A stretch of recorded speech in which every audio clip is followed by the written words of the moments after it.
Broadcasting from the KMF Collective Studio, it's time for the Keep Moving Forward podcast. Join us every week as we dive into the stories of remarkable current and former athletes that have transitioned into the real world. Now here's your host, Cbd Gummies. Hi everyone, and welcome to the 227th episode of the Keep Moving Forward podcast. I'm your host, Cbd Gummies. In the KMF Collective Studio with me today, I have co-founder of Resilience Cbd and former collegiate wrestler, Mike Tatz. How are you doing, Mike? Good. How are you? I'm doing awesome. Thank you so much for stopping by and sharing your story with us today. This is awesome. I'm excited. Me too, Mike. I'm really excited to learn about how you co-founded your company and then, of course, to your journey through collegiate wrestling and beyond. And so, Mike, just to get to know your background a little bit, can you share with us where you grew up and how, if at all, was your childhood shaped by athletics? So I am actually a Chicago boy, a Chicago native. All right.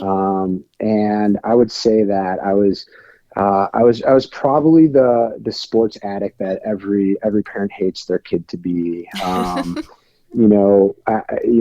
parents were amazing in terms of them always wanting me to push myself both academically and physically. And I think I listened to them half the time growing up as a kid. But I think like a lot of athletes, at least a lot of athletes that I interacted with and know. As a kid, my world was sports, and it was all I cared about. And really where I focused, all of my time. And so, in high school, I was, I played 12 sports. I had 12 letters, graduated high school. I was a football player, a wrestler, and a baseball player. And then, that time came when I had to make the decision about college and where I was going to go. And it had always been, my dream. And I think coming from a Big Ten family where my dad went to the University of Illinois and my mom went to Northwestern, and, wrestling being, the Big Ten probably being one of the top, if not it's the top conference for wrestling. I always thought I was going to end up in the Big Ten. Mm-hmm. And I went out on a visit to West Point, to the United States Military Academy, and let's just say I fell in love, and I ended up continuing on to the academy, and that's where I spent my college years. And so, did you have a desire, Mike, to join the military, and is that why it kind of drove you to go to the academy? Honestly, as much as I want to say yes, it's not true. No, I didn't. I have no family that was part of the military. Yeah. And I think, for me personally, when I kind of did my recruiting and went around to different schools, my experience was you show up to a school, you get to meet the team, you get to see the facilities, you go to practice, and then you talk to, all the athletes about college. And what you hear a lot of is, great parties here, this is what we do for fun here. This is, it had a lot to do with having fun and partying. You didn't hear a lot about school. You heard a lot about wrestling in my case, and a lot about having a good time. Mm-hmm. When I went out to my visit at the academy, I remember, showing up there, and the wrestler that came and picked me up at the admission office, he said, "Hey, hurry up, man. We got to go fast. I got class here in a couple minutes. Can't be late or else I'll get walking hours." So I'm running next to this guy going to class. He's walking 100 miles an hour. And then from there, literally every minute of the day was for the most part structured. And, I went to classes with him. We obviously went to practice. I wanted to hang out with him in the afternoon. He was studying. We got a couple hours of sleep. And then I remember, all these kids in the hallway screaming at, 5:30, and it's called, calling minutes, which means everybody get downstairs. You have morning formation. Anyways, went down to morning formation, and everybody's standing in rows and lines and reporting their, everyone's sending these reports up to different cadet leadership. And I'm just standing in the back, blown away. Everybody walks to the mess hall together. All 4,000 cadets eat at the same time. and it was just an experience like no other. And for me personally, I said, hey, I can always go back and wrestle at any school in the country, at least any school that would take me, I guess, after freshman year or during freshman year. But I would never have the opportunity to go and see if I could actually make it at an academy and at West Point. And I just knew that I wanted the challenge and needed the challenge. It was in me, and I just saw it as an amazing opportunity, and it turned out to be exactly that. Wow. So you were drawn to that, the discipline, I guess, like you really liked that. And it kind of, I guess, reflected or mirrored being an athlete. I say I was drawn to it. Yeah. I was drawn to it, but partially I probably in the back of my head thought that I actually needed it to keep my head on straight. But yeah, it's just, there's nothing like going to an academy, even as a visitor and seeing what goes on there. And I think for somebody that to your point, you said, were you drawn to the military? And I wasn't necessarily. And so once you get put in an environment like that, it is so different, so powerful, so American. And you're just like, I want to do this. Like it was really powerful. And so I just knew I had to make that choice. It was the most mature decision I probably have ever made in my life to choose hard work over, what seemed like it was going to be a really good time starting my college career. Right. And the idea, though, that you did that at 17, 18 years old when it would be really easy and make a lot of sense to make the other choice. I mean, you chose discipline and hard work over that. And then too, Mike, so did you know from early on, I guess, in high school days that wrestling was the specific sport you wanted to pursue? Or did you maybe want to try for football or baseball too? That's a really great question. And I don't talk about this a lot, but through freshman year of high school, if you asked me what I was going to do when I grew up, and whether this was a book report, you name it, I would tell everyone I was going to be a professional baseball player. And then people would say, that's great, Mike, but what do you actually want to do if that doesn't work out? And I said, no, it's going to work out. I'm going to be a professional baseball player. Well, the short story is I wrestled 133 in college. And so I wasn't blessed with the size that I needed, nor was I most likely blessed with the talent that I needed. I'm definitely not a Jose Altuve. And so, number one, I quickly started to realize that my body wasn't built to be a professional baseball player. And two, I got to have some very early success in high school, being part of a really, really strong team in the state of Illinois, earning a spot on the varsity team as a freshman, and winning some big matches and doing some good things. And I remember wrestling varsity at a massive high school as a freshman, Libertyville High School, which had 4,000 plus kids. To then going and I think we had an A, B, C, and D team in baseball at the freshman level. And it was great. I got to play on the freshman A team in baseball. But when you go from competing at that varsity level in wrestling and interacting with the juniors and seniors and getting pushed and then going into the baseball season where your biggest workout is, take a lap around the field as a warm up. I think that's when I really started to have that change of heart, and just my mentality was go, go, go. And I almost saw baseball is a little slow for me at that point. And so I really got hooked on wrestling at that point. And that's where my skills helped me out. And then the rest is history.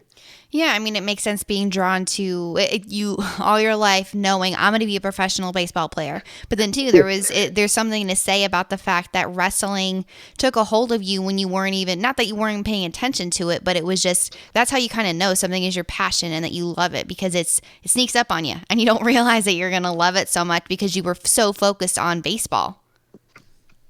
Yeah. And as you grow up and learn about yourself, I think, and I think that's going to be a part of our conversation here, but, the mindset of a wrestler and the discipline of a wrestler and the training of a wrestler is a lot different of that of a baseball player. Mm-hmm. And, that type of that type of training is what I was really drawn to. Right. Yeah. And so, as I started to learn more about myself, even being on the baseball field, it was like I got frustrated with something, and it was like, let's drop the mitts and start rolling around out here and just settle this, which is not what you do in baseball. But in wrestling, if you get pissed at your opponent, well, you get to go at him, right? And he gets to go at you, and you guys settle it right there on the mat.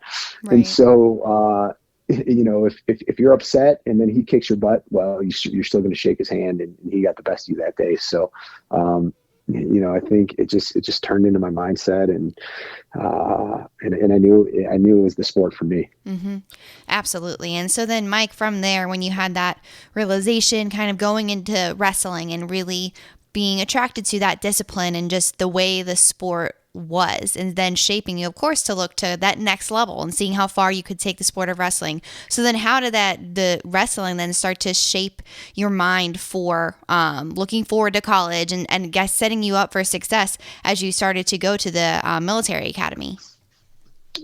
Yeah. And, once again, it goes back to the mindset of a wrestler. And, I think a lot of athletes would say, a football player would say, the mindset of a football player. A women's soccer player would say the mindset of a women's soccer player. But, for me, the mindset of a wrestler in terms of, you're gonna get out of the sport what you put into it. Mm-hmm. And that's true across all of sports.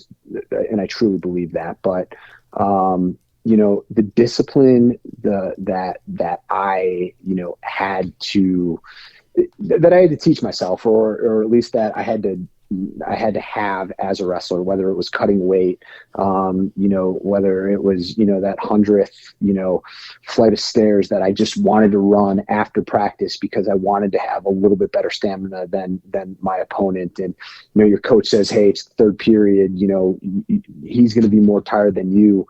And so, your mindset is I got to work so that, no one is ever going to be in better shape than me. That just the discipline that wrestling brings to, I think, young men and women. There's no better sport out there, in my opinion. And I urge everybody, if your kid, if he has any, he or she has any inkling in the world to get out on the mat, it's a sport where, as I just said, you get to go head to head with somebody, and at the end of the match, you're going to shake hands and either get a slap on the butt or slap someone else's butt and say, hey, great match, good fight.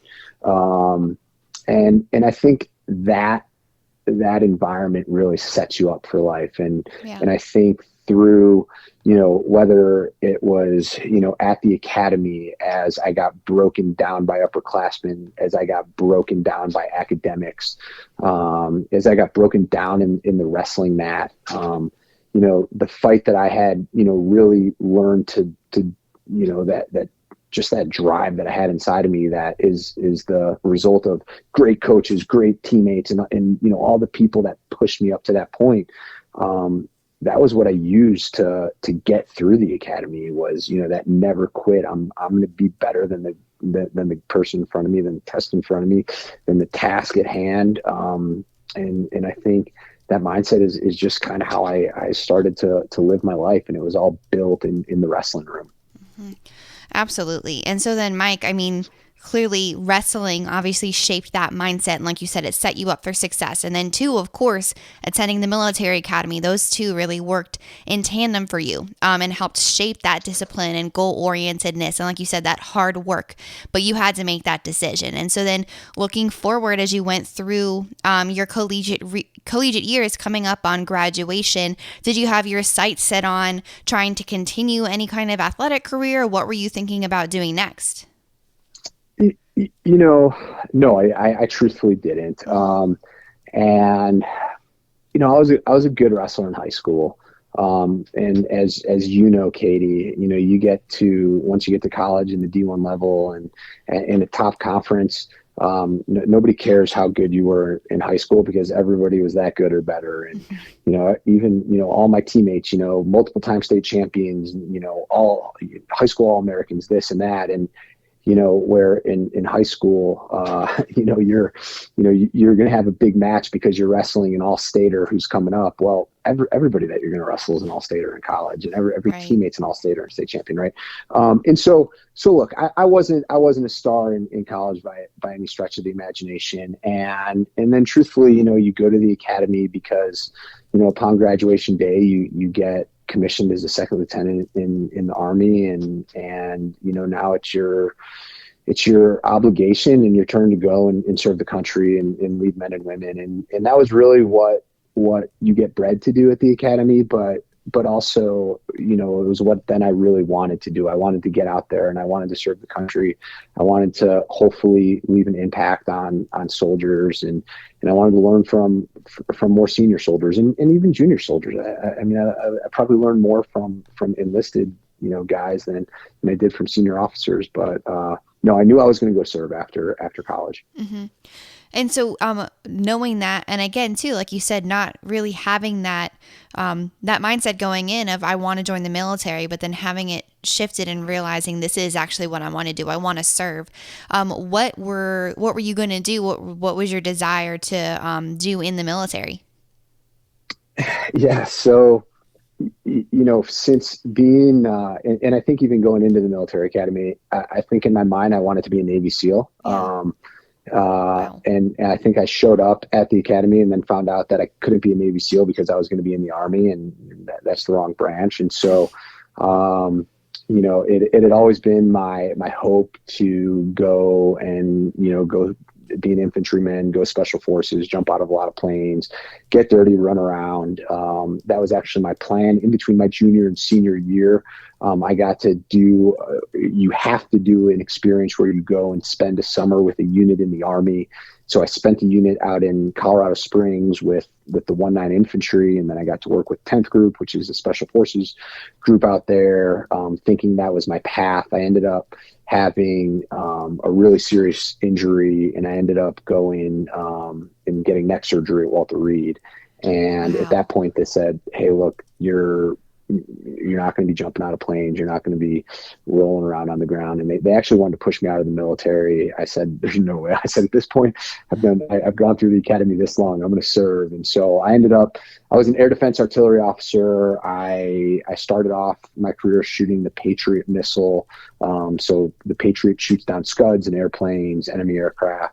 And then I got a unique opportunity where I was asked to go to U.S. Strategic Command in the Northcom Command Center, and I worked out of NORAD, shooting our missiles that would shoot down incoming nuclear missiles into the United States. Wow, man! And what happened that you hurt your neck so badly that you had to get surgery? So I think, it was a combination of some of the training that I had done while I was at the academy, and probably a whole lot of wrestling over the years. And so I had multiple herniated discs in my neck that ended up cutting off all the neck fluid in my body, and I lost all the strength on the right side of my body. So literally I could do a 25-pound curl with my left hand, and I couldn't even lift a 10-pound weight with my right hand.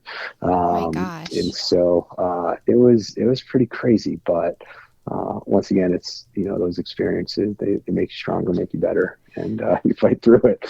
Right. I mean, yeah, like you said, you knew what you wanted to do, so you didn't have a choice because you wanted to fight through it. And so how did you take it when you were told, like, they wanted to be pushed out of the military, thinking that just wasn't then the path for you, but you deciding, no, this is the path for me, and sticking to it? How did that impact you mentally, emotionally, and how did you decide to stay that path?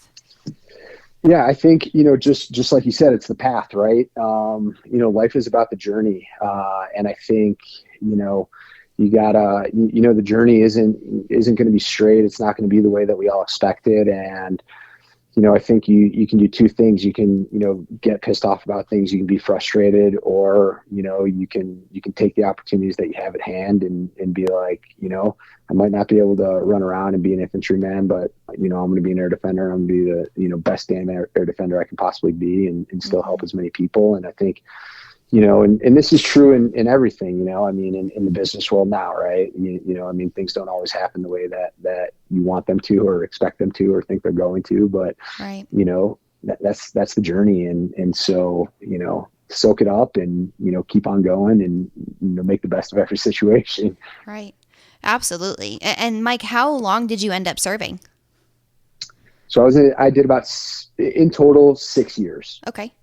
And so doing those 6 years, I mean, did you stay in that one sect the whole time? Did you move around?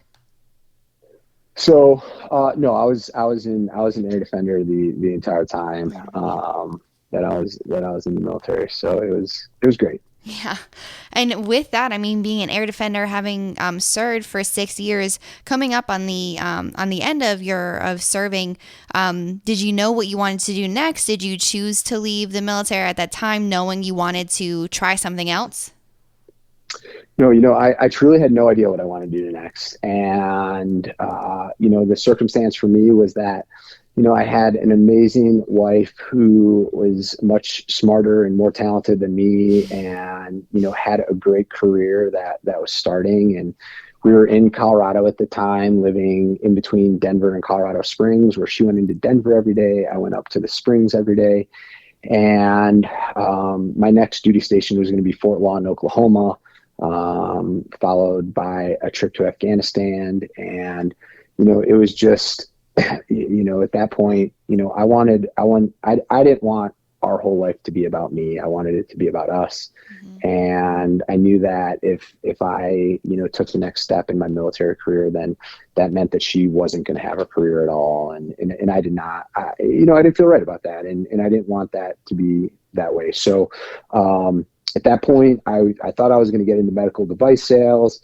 I was looking at different job opportunities, and I ended up going back to business school after the military. I just thought, personally, because I didn't know what I wanted to do, I should probably go learn about the business world and see what the possibilities are that are out there. I mean, you got to think about it. I grew up under my parents' roof. Then you go to college where you still don't necessarily have any freedoms, at least not at the academy. Then you go into the military where every day is structured, you're told what to do. And the real world is scary to you at that point. And so I thought, going back and getting my MBA would be an opportunity for me to learn a little bit about the quote unquote real world and also get a little bit more knowledge underneath my belt. And so that's what I did. And I mean, that's amazing to have the decision to, well, one, wanting to make those decisions as a team with your wife, and then two, deciding, okay, I want to go back to business school to see what path I want to go down next. And so getting that education, getting your MBA, what conclusion did you come to? Did you decide you wanted to go down a certain path in particular, or did you just did an opportunity come up for you? What happened next? Yeah. So, life is crazy. And I ended up I did a summer internship with Goldman Sachs in between my first and second year of my MBA program. And I ended up getting a job offer from Goldman at the end of the summer. And so the second year of business school, although I thought I was going to be searching and figuring out what I was going to do, I did. I already had a job lined up. I was going into the banking world and in the investment world. And so really, as much as I had hoped and thought that I was going to, do a lot of exploring and learning about myself and learning about the business world, once again, the decision got made pretty quickly for me. It seemed like a great opportunity with a great firm where I could, once again, just soak as much up as humanly possible, learn as much as I possibly could, and be around super, super smart people. And so I left the MBA program and went to Goldman and spent my next couple years with them. And what was that transition like for you? I mean, leaving the military, going to business school, and then deciding you're going to work for Goldman Sachs. I mean, those are just very different things, being able to be in the military, be active, and then all of a sudden going back to school and then working as an advisor. So what was that transition like? Yeah, I think, For me personally, I think I thought that it was what I was supposed to be doing, right? You're supposed to grow up, and you're supposed to, get away from that mindset of, I'm not a struggling athlete anymore, wanting to, reach whatever goals it was, on the athletic field. And I knew I had to get past those days in my life. And, even my wife, continuing to remind me that she didn't want to hear my high school, football stories anymore, high school wrestling stories, or college, whatever they were. And so I thought that was the right path for me. I think, there's nothing you're ever going to, I guess I shouldn't say nothing. There's very few things you're ever going to do outside of sports where you have that camaraderie, where you have that team feeling, where you have that locker room where all the guys are sitting before matches, before games, after games. And the truth is that the same holds true a lot in the military. I mean, you have the units that you're with, and you'll do anything for those men and women. You're all standing up there saying, hey, we're here and we're willing to die for one another, to protect and serve the country. And so with that comes a camaraderie that it's not about you, it's about a greater purpose, right? Once you get into the business world, look, people care about their companies, and I truly believe that, and people want their companies to be successful. But I think there's not a higher purpose, and it's a lot about me. How can I make more money? How can I get the next position? How can I, you use the word I a lot, right? And so I think what I just ultimately missed and could never be replaced is kind of that is just that team camaraderie that I think any athlete can think back to being with their teams and being with, being on the bus, being on the airplane and pranking one another and, whatever it is, but also having each other's backs. There's no feeling like that. And that was hard for me to, like, in my mind, think, hey, I'm doing the right thing, because you always want that back, Right. You're absolutely right. It's hard to let go of that, if ever you let go of that, right? Because it's something that's been ingrained within you from such a young age. You love sports, and it's just a part of your identity growing up. And then too, for you specifically with wrestling, and then also the military. I mean, having that being ingrained in with you, with your discipline and goal orientedness, it's then making that transition of out of both of those worlds, military and sports. And so navigating that next step. And so then, Mike, for you, when you were with Goldman Sachs, did you have eventually, I guess, have a realization of, I want to do something else? I want to try and get back into the sporting world in some way, or go back into the military. What happened in that next juncture? Yeah. So, it had always been my dream to work in sports. And, while I was at the academy, one thing I didn't mention, so every cadet gets to do what we call an AIAD, but it's a advanced learning experience that you can have while being a cadet. I actually wrote a letter to George Steinbrenner, and I said, I want to learn leadership from the greatest athletes in the world so I can teach it to the greatest soldiers in the world. Wow. And I mailed it to his house in Tampa Bay, and somebody from the Yankees called me and said, we'll do whatever we can do to make it happen. And I actually spent a summer working in the front office of the New York Yankees. Wow. And I was like a kid at a candy store. I mean, we could sit and talk for hours about, me being a kid at a candy store, but it's because everything we talked about earlier is just, I was a sportsaholic from being a tiny little runt, through my whole life. And I still feel that way. And so while I was at Goldman, I knew, like, I had the itch, and I always wanted to find a way to do something where I could be part of the sports world. And so when I was at Goldman, I had a unique opportunity to move to California and work for a sports media company, and work with some really talented people kind of in some senior sports executives. And so I jumped on that train. I left Goldman to go do that. I also, even since business school, I had always had the dream of being an entrepreneur. And we talked a little bit about having that team atmosphere. And It's hard to go into an organization like Goldman and build that team atmosphere. But if you have your own company, if you're going to if Mike is going to build a company his way, you want to build it with your mindset and the mindset of, hey, we're going to take care of each other the same way that a team would take care of one another. And that's the culture that you try to ingrain, at least when you start the company. And so I just always had the dream to go build something, from scratch. And so went out, did a few years with two different companies in the sports space, an agency and a sports media company. And then that's when, the tides kind of turned, and I had left the agency. I'd left the sports agency that I was working with, and I was talking with a great friend of mine, who's the co-founder of Resilience. His name is Sean Haberberger.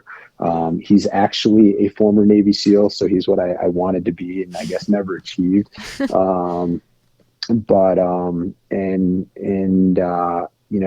Sean had said, "Hey, Mike, I kind of, being good buddies with him, he's going through a lot, obviously, all the things that he did. I mean, he's a true military hero where, overseas countless amounts of times doing the craziest things you could ever imagine. But with that, the way that the VA wants to treat veterans is with pharmaceutical drugs. And, I was living in excruciating neck pain, going to the VA hospital, regularly. Sean, had his, post-military, things that he was dealing with. And he had said to me one day, he said, "Mike, you got to try CBD." He goes, "I just started using it, and it's been changing my life." And I said, "Sean, I said, I love you, brother." I said, "I've never even smoked a cigarette in my life, man. I'm not going to go do weed." Right. And this is, 3.5 years ago. This is before CBD is all the rage. I probably asked him what CBD was first. Yeah. Because I didn't even know. But, he had said, you really got to try this stuff. I think it'll help your neck tremendously. It's literally changed my life. I said, "Brother, I'm not going to do that." I think while we were having these conversations, my mother-in-law came to town. I walked into the bathroom, and sitting next to her toiletry kit was a bottle of CBD. And I remember walking out and being like, "Marianne, what the hell is this?" And she's like, "Oh my God." She's like, "It's CBD. It's amazing. It's changed my life." I said, "What?" And I was like, "I've never even heard of this." And now I have two people who I have so much respect for telling me that it's changed their life. And so at that point, and I know I'm long-winded here, so I apologize. No. But I said, "You know what? I was in so much neck pain. I said, I'm gonna give this a try." And so I started using CBD every single day. And, within a few weeks, I really started to feel my neck pain start to ease. And then over the next, call it 2.5, 3 months, my neck pain that literally I'd been living with for years, for all intents and purposes, went away. Wow. And at that point, Sean and I were talking almost every single day, and we kind of looked at the market out there, and, Sean being, an athlete, and me being an athlete, and understanding the benefits of CBD, and, both of our passions to work with athletes, and talking with people in the sports medicine space about the benefits of CBD and how, and going through this whole process, we said, there's an awesome opportunity to help a lot of athletes with this super, super powerful supplement. And we just said, let's do this. And that's when Resilience was born. Wow. So Resilience was then born out of your guys's, both of your brains then. It was him showing you what it was, but then you realizing, I guess, seeing people in your life who had been using it, and then your own experience yourself, seeing, wow, this can help athletes, it can help military. And so, Mike, can you go into then, I guess, from there, from having that realization, you guys talking all the time, then transforming that into the birth of an actual company and where it is today? Yeah. So, as we kind of had looked out into the CBD landscape, especially at the time, we saw CBD companies as trying to be everything to everybody, right? And so it's like, "Hey, Katie, what's your issue? We got CBD, we can help you." And what we really wanted to do was, as we thought about developing products, and as I said, we were meeting with, different people at sports medicine clinics and talking about, what ingredients help athletes recover the most effectively, because we thought, hey, if we can combine those with CBD and the incredible benefits that CBD provides, we can really create a great line of products to help with athletes. And there's a lot of different ways that athletes can recover effectively.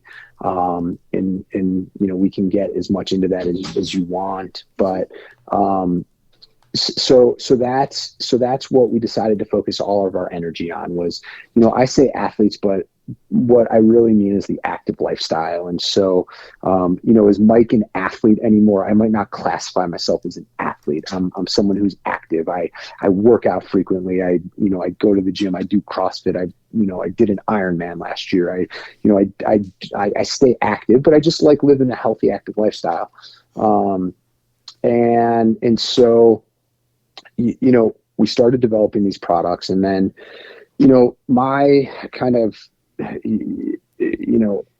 holding Sean and I accountable, I said, if these are the types of products that we're creating and we think that we have great products, I said, we need to have great athletes using our products, because if great athletes don't want to use our products, then they're not great products for athletes. And so, as we started building the company, we got to share our product with literally some of the top athletes in the world, some of the best athletes in the world.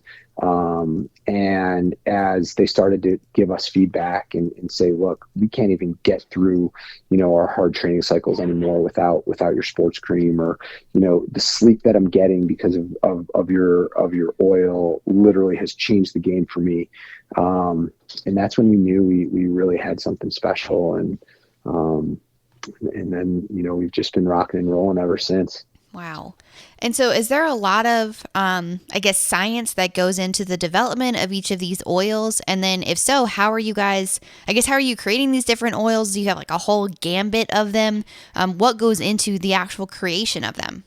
Absolutely. So, there's different types of products that do different things. And the way that I like to explain it at the easiest level is, when you think about CBD, anything that is ingestible is what I call whole body recovery.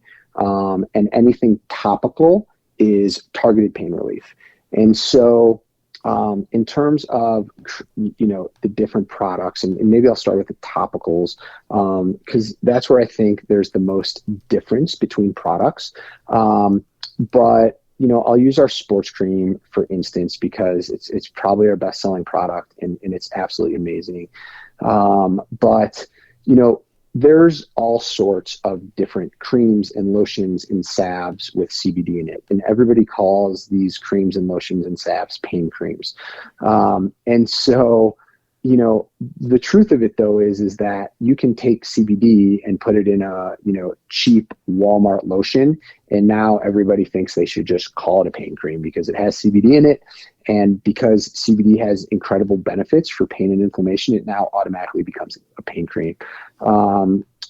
With our sports cream specifically, we do have the CBD in there, but we also have things like arnica, camphor, menthol, eucalyptus, shea butter, aloe, rosemary, all natural ingredients that are literally have a huge benefit for pain, inflammation, and recovery. And so we work with one of the top lotion manufacturers probably in the world, who does some of the highest end cosmetic brands in the world. And we worked with them to develop these formulations. And that's our sports cream. Then we have a body lotion. There's incredible besides pain and inflammation, there's incredible skin benefits that come from CBD. We do bath bombs, which bath bombs, we work with a lot of, top athletes who, even like myself, I'm not a bather, and nor do I admit that I take a lot of baths. But I'll tell you what, after you go and crush yourself in a workout, throwing a bath bomb into a bath and sitting in it for 30 minutes, you get out of that bath, your aches and pains go away, sleep like a baby that night. And then you wake up the next morning and you're like, holy crap, how do I feel this fresh? And so once again, we work with a different cosmetic manufacturer on those bath bombs, who literally they've been in the bath salts industry for decades. They're some of the best at what they do. And so we probably went through 16 iterations of R&D on our bath bombs, to really dial in, the exact product that we wanted, to do the things that we wanted. Man. And then we have things like, CBD gummies, and then obviously the oils. And so with gummies and oils, that's much more for your full body recovery. And so, specifically, I use them the most at night. So I take it every single night, and I have the best night's sleeps of my life. CBD can be an incredible benefit for sleep.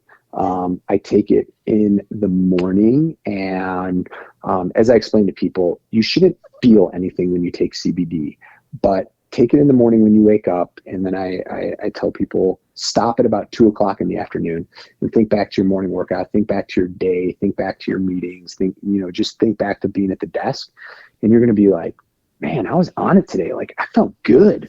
I felt good today. And then you're going to say, thanks, Mike. That was the CBD. And so I really use it for sleep at night, focus and stamina during the day. And then really the next benefit that we have just so many people, part of the resilience community that use CBD for is kind of the stress and anxiety.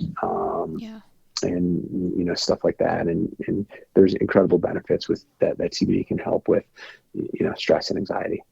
Yeah. And I mean, that makes a lot of sense with what you're saying. I mean, the ingredients and two, it's not just, like you said, it's not just here, take this is going to help if you're hurting. It's specific things. You have different verticals that are going to help you in different ways. So whether it's with sleep, if you have anxiety, recovery, whatever that is, you can point somebody to something that's going to help them best. And then two, Mike, you said, going back to a little bit when you guys started trying to focus in on people with active lifestyle. So wanting to help athletes, but then starting off with, if we want to have athletes use this product, then we need to, we need to make sure that they're in the hands of these great athletes and they can see that. So how did you guys go about doing that? Was it like a marketing strategy where you reached out to higher level athletes? How did you get people to start promoting your brand?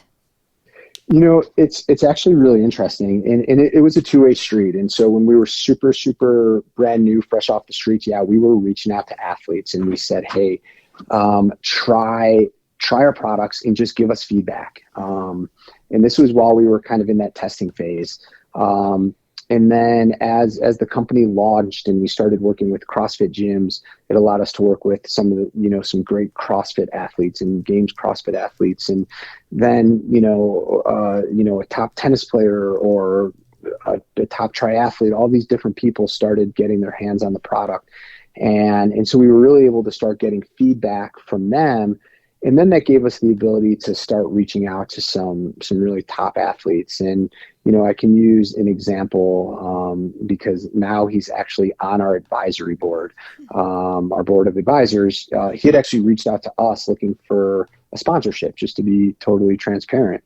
And his name's Matt Hansen. He holds the world record for the fastest Ironman in an Ironman event. Wow.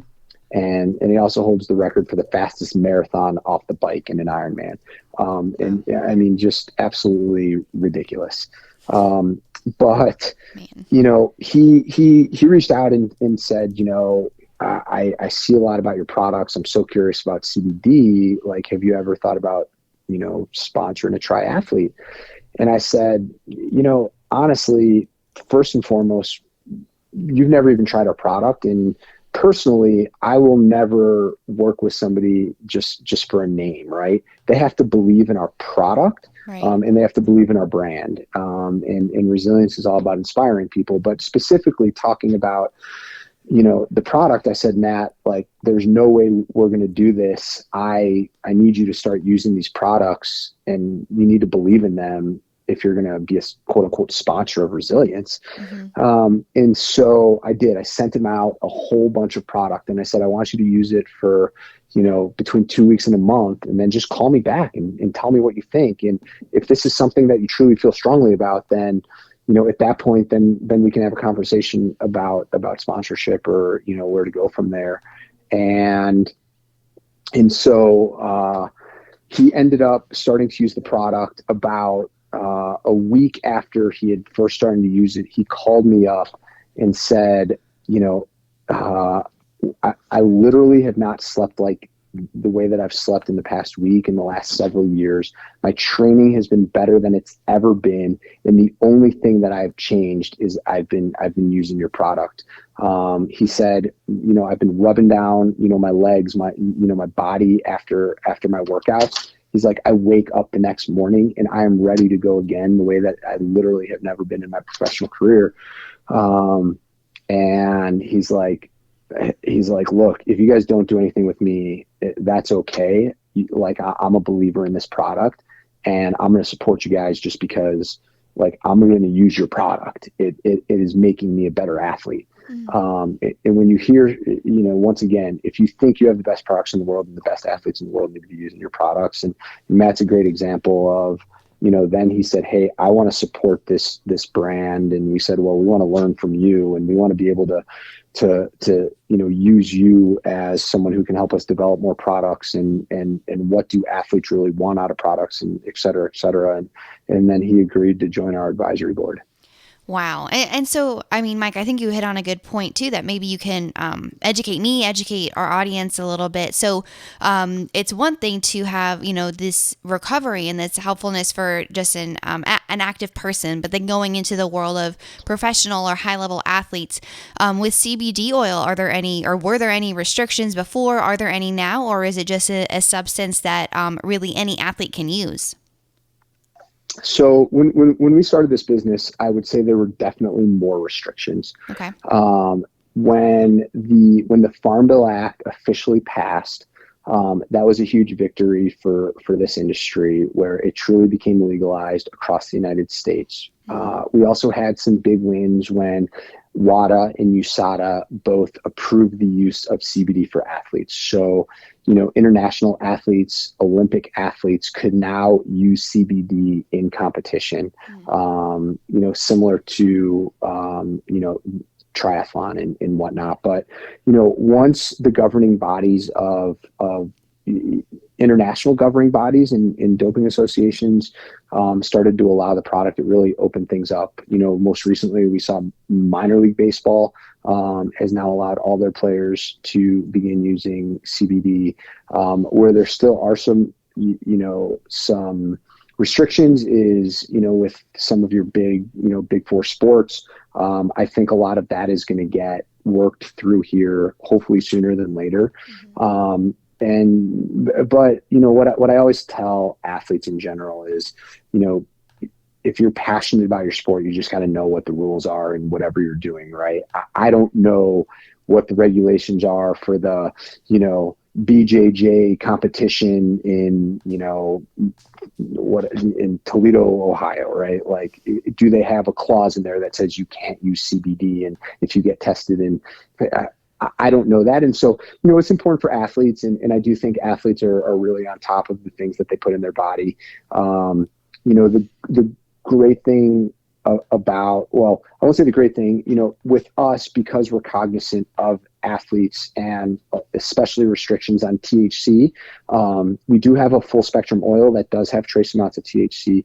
All of our other products are 100% THC free. So we use either a broad spectrum oil or an isolate oil. And so, whether it's people that get drug tested, or, first responders, police officers, firefighters that can't have any THC in their system, or athletes that can't have any THC in their system, they do have options, non-THC options, where they can still get the incredible benefits of CBD, but not put themselves at risk for popping hot on a drug test. Gotcha. Okay. So, I mean, and that makes a lot of sense. And thank you for walking us through that history of CBD. And so now, Mike, being in this and having founded Resilience and grown it to what it is today, looking forward, where are your sights set on? Where do you hope it goes? So, Sean and my goal with Resilience, we built this company for one reason and really one reason only, and that was to inspire people and to help people. And we really wanted to build a powerful community of inspirers, of people inspiring one another. And, even an example, we have something called the Give and Rise Project, where after Katie buys her first product of Resilience, after 30 days of using it, you get an email and it says, Katie, if CBD has helped you, if Resilience has helped you, we want you to inspire anybody that you want and send them a free product equal to the value of the first product that you purchased, so that you can inspire them to go out there and crush their goals. And so, that's just an example of what we're trying to do. We're trying to spread inspiration through fitness, and our mindset is, if I can help you get 1% better sleep tonight, or have 1% less stress, or be in 1% less pain, or have 1% more focus tomorrow when you're doing your workout, or doing whatever it is, whether it's training for your first 5K, or whether it's trying to be the best mom you can be tomorrow morning, if we can do 1% on all those, and that gives you the ability to be a 1% better runner tomorrow, or a 1% better soccer player, or 1% better mom, and you can add that 1% day after day after day, and really reach those goals that you're trying to achieve. And that is what we want, and we just want to see, we want to build a community of inspirers. And if we can do that, I think we'll be thrilled. And I really love that. I mean, it's then taking the, like you said, realizing that the product is only as good as if other people see its value, other people see its worth. And so rather than keeping it in, it's okay, how am I going to build this then community that promotes it for me? Not because they're necessarily getting physical things in return, but they're getting that return of, this is actually helping me. I want to share it with someone. I want them to feel the same benefits and results that I have felt. So with that, building this community of inspirers, where do you see that going? Is it like a little hub group that you guys have as people start to buy your products? What is this community of inspirers? Yeah, so it's a great question, and it's definitely things that we continue to think about. My dream is eventually we're going to have resilience type of events where we're bringing, we work with countless gyms and CrossFit gyms and yoga studios and sports medicine clinics, and I want to bring all these just amazing athletes together, and let these athletes interact and have the conversations that we're having right now, because I think we all learn so much from one another, right? Mm-hmm. And I think hearing other athletes' stories, they're powerful, right? And an athlete, stealing from Nike, if you have a body, you're an athlete, right? And so it's my dream that one day, Katie's wearing a shirt and says Resilience on it, and just how, if somebody's wearing a shirt that says Tap Out on it, we have that mindset that, they're rugged, they're tough, or at least that's what they're trying to portray, because they're wearing an MMA type shirt, right? Somebody has that Resilience type shirt on, that there's somebody that just wants to inspire people, wants to push themselves, and wants to push those around them to be the best person they can be, achieve their impossible, crush their goals. That's really where, is, if anybody has the way to get there, give me a call. Let's do this. Let's make this community powerful. There it is. Looking for community building, partnerships, all of it. Look for Resilience. And of course, people will be able to reach you guys when this show goes live. Of course, I'll include all those links. And so then, Mike, for you then, clearly you have this vision of where you want Resilience to go. And of course, you're so intertwined with that mission, because it's you, it's your vision. It's something that is really important to you. But Mike, reflecting back on your own personal journey through sports, through the military, through entrepreneurship and beyond, and looking forward forward, knowing, of course, you're going to accomplish everything you set your mind to, everything you set Resilience's mind to. I just have one final question that I ask all of my interviewees. What do you want to be remembered for? I think if at the highest level, the first thing I want to be remembered for is being a great husband and a great dad to my children. Yeah. They're the most important people in my life, and gosh, and also a great son and a great son-in-law and all those different things. I think that's always number one for me. And then I think, what I ultimately want to be able to do is I think if you can have a positive impact on people's lives, if any one person can change one person's life for the better, I think they've lived a successful life, right? And I think, for me personally, I don't know. I mean, have I truly changed somebody's life across, my days?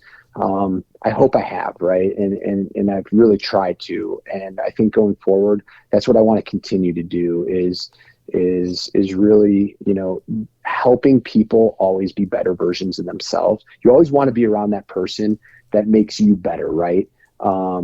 And I don't know. I hope that I'm a person that when others are around me, I make them a better person, and hopefully inspire them, help make their lives better. And I think that's what, if I can do that, I think those two things, I think it would be a successful ride out here. Thank you all for tuning in. I hope you enjoyed today's episode. To learn more about our guest, check out the show notes at keepmovingforward.us. While you're there, go ahead and subscribe to our newsletter to stay up to date on all things coming out of the KMF Collective Studio. Always remember, you can beat the odds and go the distance if only you keep moving forward.